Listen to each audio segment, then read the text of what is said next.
Welcome everyone, my name is Max and this is my very first anime review on Dusk, Maiden of Amnesia. As you may notice, there is no visual output. That is because I love hearing podcasts about anime, so I will do exactly the same for you. You can all just listen to this while doing stuff you do normally, work, homework, stuff like that. And well, I will be here just talking to all of you about anime series of which I think it's worth watching or not, and then I will tell you. Let's get right to this, shall we? Here we go. Welcome everyone to this first anime review. This review is about Dusk, Maiden of Amnesia, being one of those series that actually truly got to me. I wanted to make a review out of this.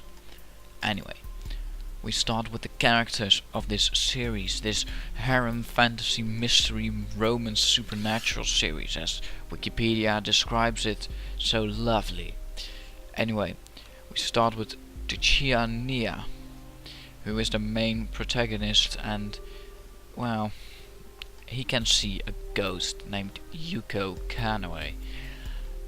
She is, in my opinion, maybe one of the best characters in this entire series, but Nia is good too.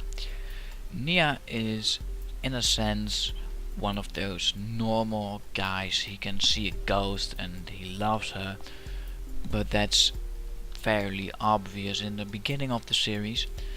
And then you have Yuko, who is a ghost who has no memory of past whatsoever. Then there are the other members of the supernatural club that they're in, Kairi and Monoe. Those two are, well, they're pretty straightforward. Monoe being the hyperactive, I'm looking for ghost stories all day girl, and Kairi, the I act all tomboyish, but in the end I'm just one of the most scaredy cats of all of them, making her not all that interesting, while Monoe is the exact opposite and being quite interesting. Anyway, the story revolves around Yuko trying to get back her memories and Nia helping her with that, with the beginning being quite slow in my opinion. It is not that nothing happens, but it is just that the story does not really progress. She does not learn anything in the first couple of series. And after reading a bit of the manga, I would say that it's pretty much the same as the manga, not going as fast as I hoped it would. But in the end I understood that, because the end is just phenomenal. It's just great how such a simple and already be used story is just so incredibly created as something so differently. That is something that really amazed me. In the end, I must say that there are of course always stories, and like this series, that is not perfect, and I would not say that this is perfect, but it comes pretty damn close to it, with in a sense the way that you can look at how Yuko becomes, she changes. It's a kind of character development that is involved with the story in a very deep way. That's actually all I can say without being a major spoiler case. The story is, you have to know that I finished watching this series 20 minutes ago, making it something that I finished again 20 minutes ago, so I am not able to tell you just as well as some other people could say, who really did all the homework, telling you that it's from Sentai's Filmwork, which is I think true. I have to look that up. Square Inc., licensed by Sentai Filmwork, and it's just awesome. It's a ghost story with a very good romance part in it, making me cry at the end almost. I did not cry, but I've never been so close to actually crying. I wanted to watch Ghost Sick after this, but I was just scared that if I were to watch Ghost Sick, that I was, that if it would have been a really good romance story just like this, I would have gone. I would have gone down and cried my eyes out. It's just that this series is so incredibly good. The story isn't all that original, but if you listen to it, because I watched it English dub, making it one of those series that even in dub is, I think, maybe better than Japanese, but that's something you can decide on your own. Watch both and choose, or buy it and watch it. But the series is just phenomenal in creating a few mind fucks for you, giving you this feeling that something is going to happen when nothing's going to happen, and just a bit mocking with itself, saying all kinds of things like, well, ghosts don't exist, being said by a ghost herself, stuff like that. It's just very, very amazingly made, created to be something that will stay with you for a long time. The animations is done very well. I have to say that I have rarely seen a series that is created in a way like this, having only the main characters colored in like this. The other characters, they are black if they are even shown, because that's very rare, but they're all just black, a bit like you have in, what was it called again, Myweeklyanime. Everyone who is newly introduced is first a black outline, colored in black, only showing a few features, and that's the same with this. It does not show you all that much, but it still gives up the feel that it's in a school. Sometimes you will get scared though, and that's something that is really good in an anime series, because, well, normally it doesn't really get to me, but because of the fluent way of how the animation work, I have to say that this might be an exception. The sound is always very, very good, well placed and well made. The ending theme being my favorite music in the entire series, just making you go oh happy hearing it. And one of the few endings I've actually wanted to watch over the opening. If you were to lock me up and I would have to listen for 10 hours to the ending, then I would have no problem whatsoever. Although I would probably hate you after that.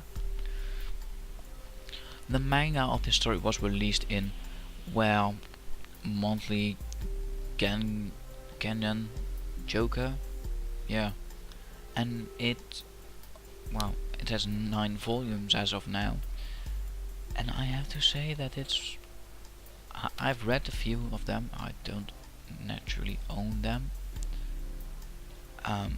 It's created by someone who is apparently called Maybe.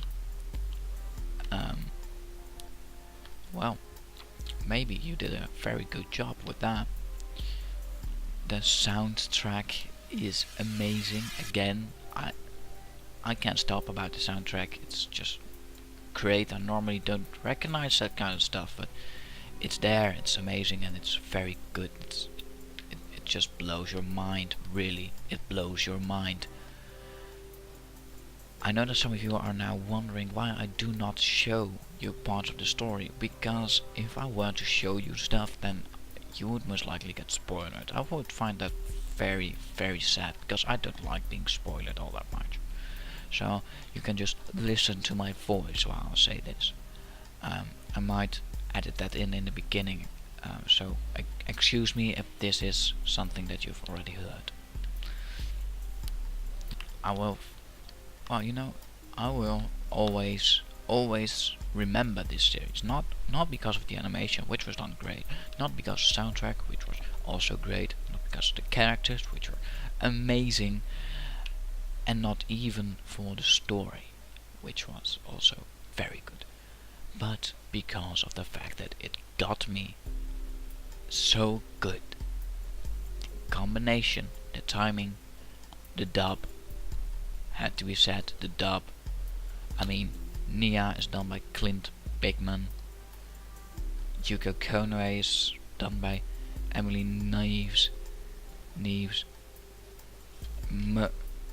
Momoe, yeah, Momoe is done by Brittany Kabutsky, and Kiriki is done by Jessica Boone. Well, I think that says enough. I like some of their works, but this is just one of those series that you can watch with your, if you have a girlfriend, with your girlfriend, if you want to, if you actually, well, there are some action moments in this series, some fan service moments, as you can say. So if she's okay with that, you can watch it with her. Nothing wrong with that, because she will most likely cry, and that's something that you can just be nice to her, and who knows, she might love you even more, just the amount of love I got from this series while watching it on my own. Anyway, in this series there are 12 episodes and 1 OVA, as I like to think of it. The story is done in the 12 episodes, but I think that the entire story could have been told in about 8 episodes, giving about 4 episodes that do not really add something to the story itself, but just being main interesting. There is one episode that really stood out for me, aside from the episode 12, which was the last episode. There was also an episode in which you saw everything through the eyes of Yuko right before she died. Never really seen something like that in anime for an entire episode, and it made me feel a bit weird, but something if there was a series like that, I would maybe watch it, because it was done pretty well. And then there's also the OVA, I said, which is also called episode 13. It's a story that does not really add something to the story at all.